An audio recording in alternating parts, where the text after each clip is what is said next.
Olá, olá, meu povo! Sejam bem-vindos ao Verde Flávia. Eu sou a Flávia, anfitriã desse podcast, e aqui eu compartilho com você o meu olhar do mundo.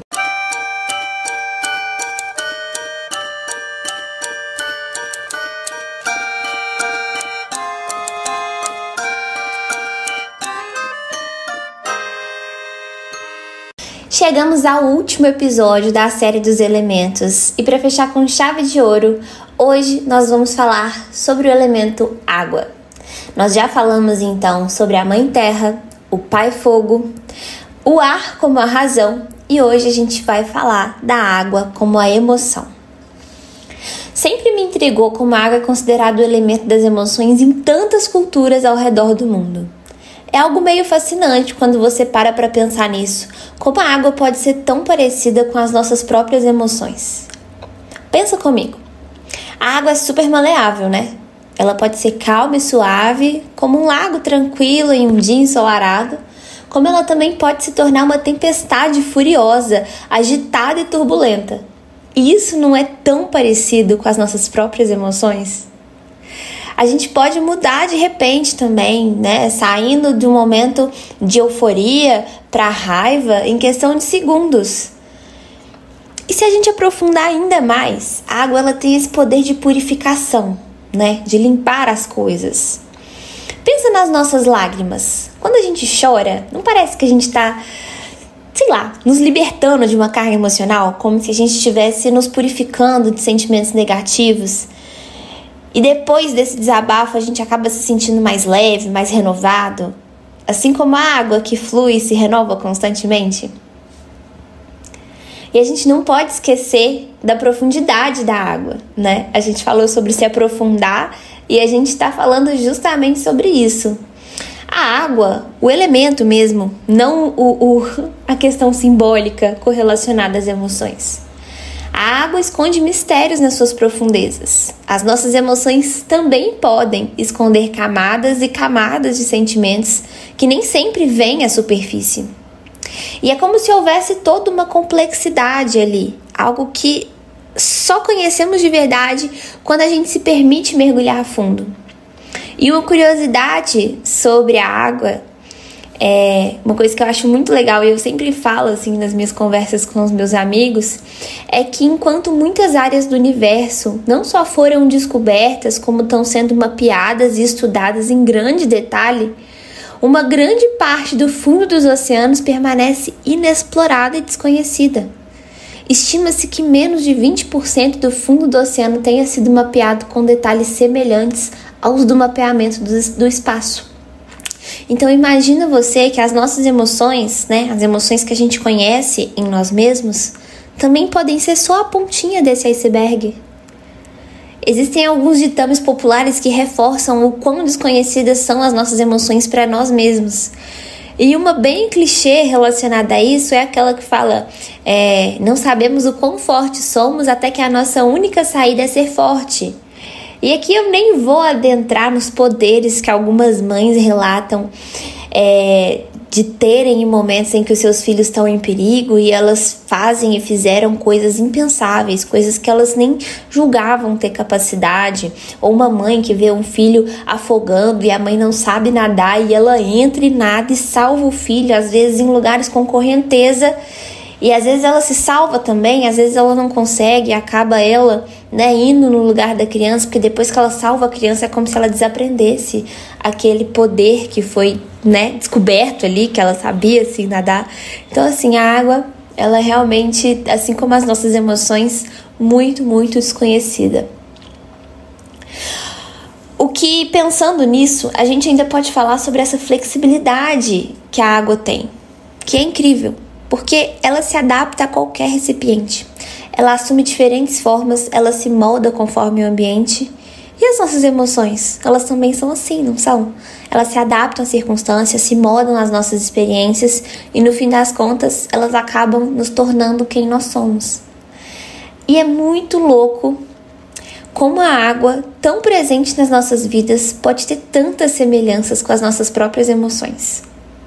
Eu acho que é por isso que tantas culturas ao redor do mundo veem a água como um símbolo tão poderoso.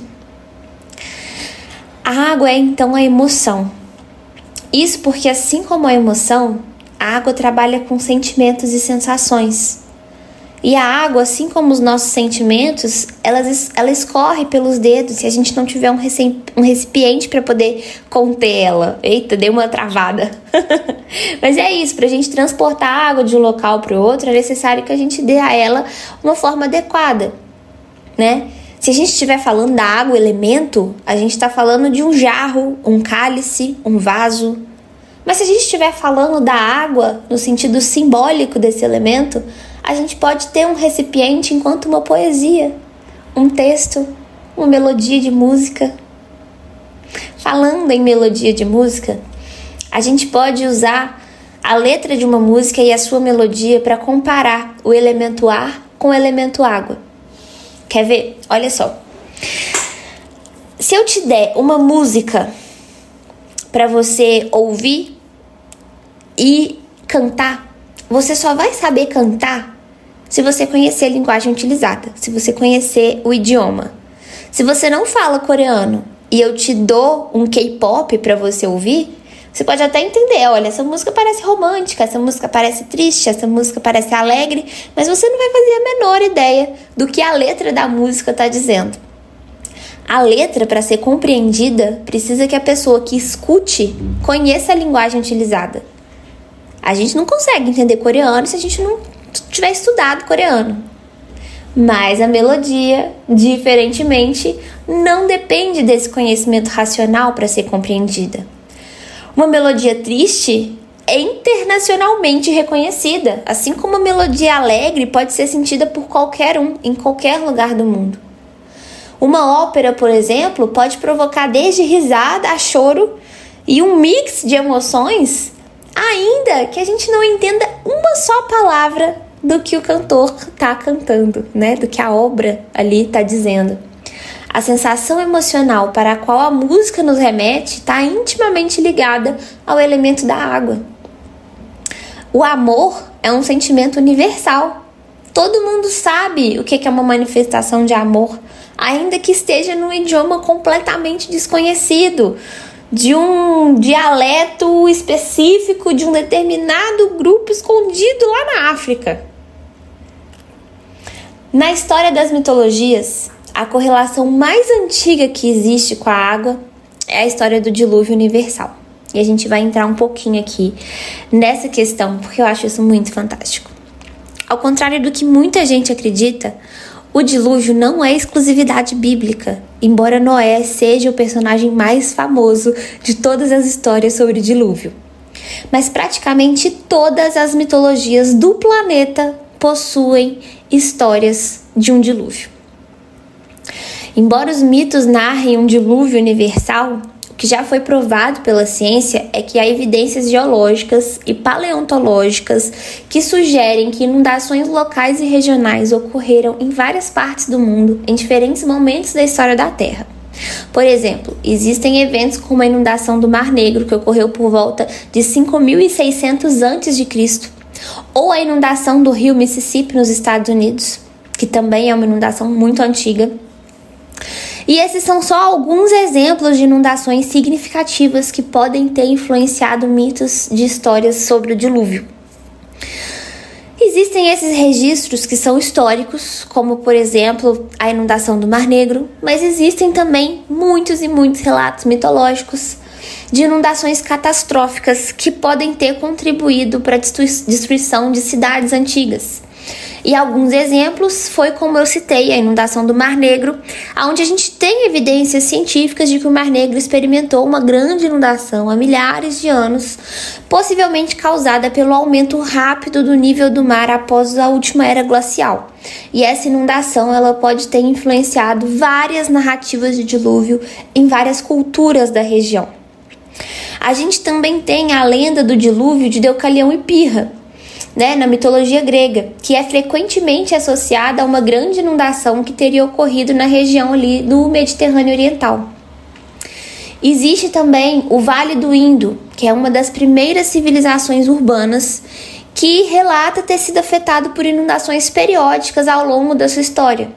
embora essas inundações não tenham necessariamente destruído cidades inteiras, como a maioria dos mitos relata, podem também ter contribuído para o declínio de civilizações ao redor.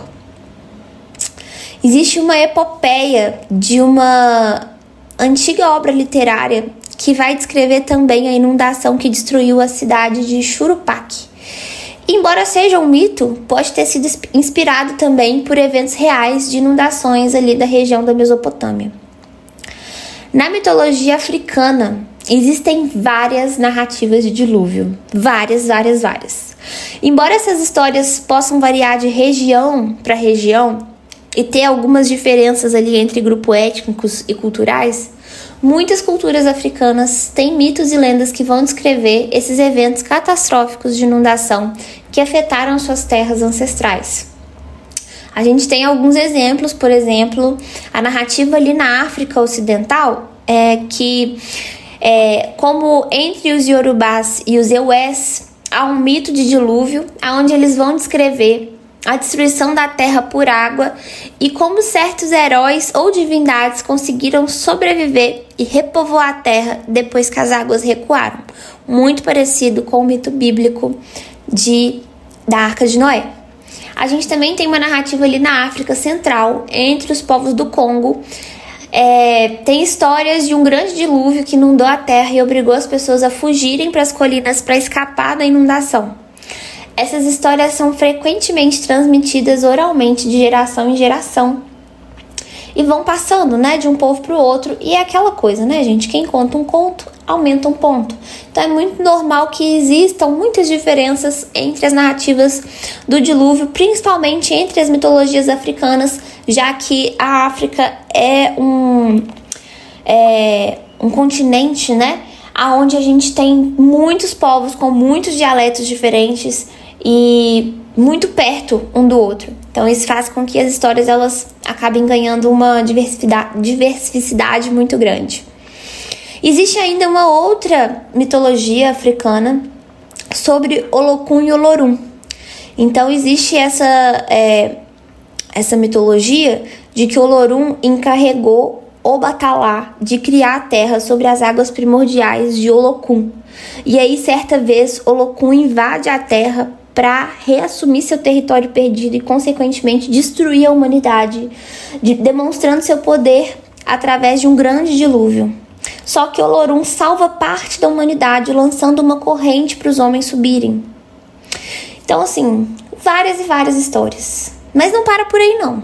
Na mitologia hindu, há ainda uma narrativa de um dilúvio também catastrófico, conhecido como Pralayá.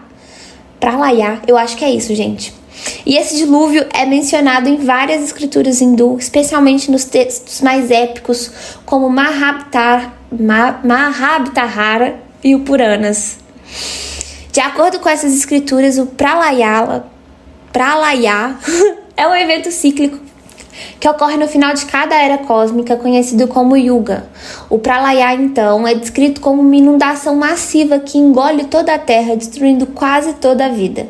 No entanto, algumas versões da narrativa vão mencionar aí que certos sábios, seres divinos e criaturas são salvos pela intervenção de divindades como Vishnu, que vai assumir a forma do avatar peixe e vai proteger esses seres vivos. O dilúvio é um tema muito recorrente entre as mitologias ao redor do mundo. Ele carrega consigo um simbolismo muito profundo. E por isso a gente tem ele em diversas mitologias, que eu não vou gastar aqui o tempo do nosso episódio contando todas. Mas a gente tem outras culturas com registros de dilúvio, como a cultura celta, os índios americanos, os astecas tinham uma história muito semelhante à de Noé. A gente tem os incas também contando aí uma lenda de um castigo divino, das chuvas que duraram 60 dias e 60 noites. No Brasil também, os índios Tamandaré também tem uma lenda muito semelhante à de Noé, onde o dilúvio destruiu praticamente todas as vilas, sobrando só um homem e uma mulher que se refugiaram no topo de uma montanha. Enfim, a água representa a purificação e a destruição de tudo que é ímpio, de tudo que não merece escalar os níveis mais espirituais. Então o mar também vai ter né, uma representatividade de grande mãe, mas também da grande calunga, do grande cemitério. E por isso a gente tem esse simbolismo profundo do dilúvio relacionado com o elemento água e frequentemente associado às emoções humanas. Na sua essência, o dilúvio ele representa uma poderosa manifestação da natureza, onde as águas assumem um papel central. E assim como a água é fluida e adaptável, o dilúvio traz consigo a ideia de renovação e de regeneração, refletindo a capacidade das emoções humanas de se transformarem e de se renovarem ao longo do tempo. O dilúvio é também um símbolo de purificação e julgamento, onde as águas purificam a terra, removendo o mal e restaurando a ordem moral. Nesse sentido, o dilúvio pode ser interpretado também como um teste de fé, de resistência para aqueles que enfrentam essa catástrofe. Assim como as emoções muitas vezes testam a força interior que a gente tem e a nossa resiliência enquanto indivíduo. Além disso, o dilúvio também é uma representação poderosa dessa interconexão entre nós, seres humanos, e a natureza, porque ele destaca a vulnerabilidade da humanidade diante das forças naturais e enfatiza a importância da gente reconhecer e respeitar o poder da água, assim como o poder das nossas emoções, que também nos colocam vulnerável enquanto seres. Então, em suma, o simbolismo mítico do dilúvio, relacionado ao elemento água, nos lembra dessa complexidade das emoções humanas e da sua capacidade de causar destruição, renovação, transformação. Assim como as águas do dilúvio fluem e se adaptam, as emoções também são fluidas e mutáveis, e elas influenciam profundamente a experiência e a história da humanidade. Existem vários símbolos ligados aí ao elemento água, mas como esse episódio já tá ficando muito grande, a gente vai comentando sobre eles ao longo dos episódios, ao longo aí desse podcast. Combinado? Eu acho que a gente pode fechar o elemento água com uma outra frase clichê, mas que eu gosto demais, que é isso, né? O dilúvio mostra pra gente que mar calmo nunca fez bom marinheiro.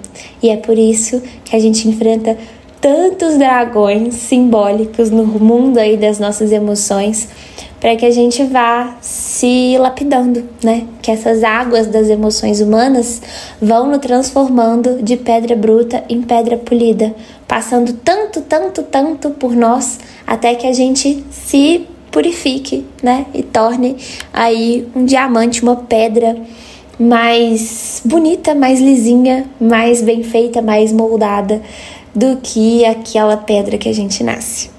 É isso. Esse foi o Elemento Água. A gente encerra aqui a série sobre os 4 elementos. Eu espero que você tenha gostado. Se quiser trocar ideia, me chama lá no meu Instagram, @overdeflavia, ou então me manda um e-mail, flaviamoreiraventura@gmail.com. A gente se vê na próxima segunda. Um beijo e até mais.